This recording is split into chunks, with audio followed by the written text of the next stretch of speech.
ایک مرتبہ حضرت شیخ عبدل قادر جیلانی المعروف حضرت غوث العظم رحمۃ اللہ علیہ دریا کی طرف تشریف لے گئے۔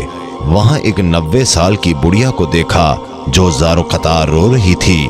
ایک مرید نے آپ کی بارگاہ میں عرض کیا، مرشد، اس ضعیفہ کا اکلوتا خوب رو بیٹا تھا، بیچاری نے اس کی شادی رچائی، دولہا نکاح کر کے دلہن کو اسی دریا میں کشتی کے ذریعے اپنے گھر لا رہا تھا کہ کشتی الٹ گئی اور دلہا دلہن سمیت ساری بارات ڈوب گئی۔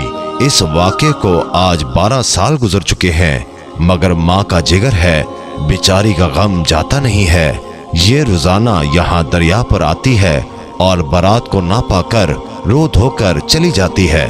حضور غوث العظم رحمۃ اللہ علیہ کو اس ضعیفہ پر بہت ترس آیا۔ آپ نے اللہ تعالیٰ کی بارگاہ میں ہاتھ اٹھا دیے۔ چند منٹ تک کچھ ظہور نہ ہوا، یعنی کوئی کشتی یا کوئی سواری یا کوئی ڈوبا ہوا شخص نمودار نہ ہوا تو آپ بےتاب ہو کر بارگاہ الہی میں عرض گزار ہوئے، اے مالک و مولا، اس قدر تاخیر کی کیا وجہ ہے؟ ارشاد ہوا، اے میرے بندے، یہ تاخیر خلاف تقدیر نہیں ہے۔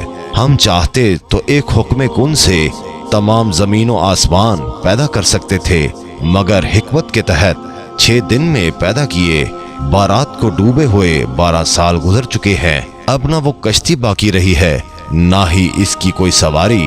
انسانوں کا گوشت وغیرہ بھی دریائی جانور کھا چکے ہیں۔ ریزہ ریزہ کو اجزائے جسم میں اکٹھا کروا کر دوبارہ زندگی کے مرحلے میں داخل کر دیا ہے۔ اب ان کی آمد کا وقت ہے۔ ابھی یہ کلام اختتام تک نہ پہنچا تھا کہ وہ کشتی اپنے تمام تر ساز و سامان کے ساتھ بما دلہا دلہن اور باراتی سطح آب پر نمودار ہو گئی اور چند ہی لمحوں میں کنارے آ لگی۔ تمام باراتی شیخ عبد القادر جیلانی رحمۃ اللہ علیہ سے دعائیں لے کر خوشی خوشی اپنے گھر پہنچے۔ اس کرامت کو سن کر بے شمار کفار نے آ کر حضور غوث العظم رحمۃ اللہ علیہ کے دست مبارک پر اسلام قبول کیا۔ حضرت شیخ عبد القادر جیلانی رحمۃ اللہ علیہ کی یہ کرامت اس قدر تواتر کے ساتھ بیان کی گئی ہے کہ صدیاں گزر جانے کے باوجود بر صغیر پاک و ہند کے گوشے گوشے میں اس کی گونج سنائی دیتی ہے۔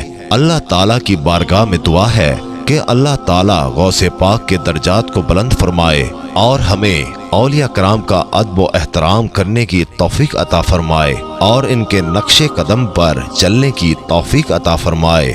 آمین یا رب العالمین۔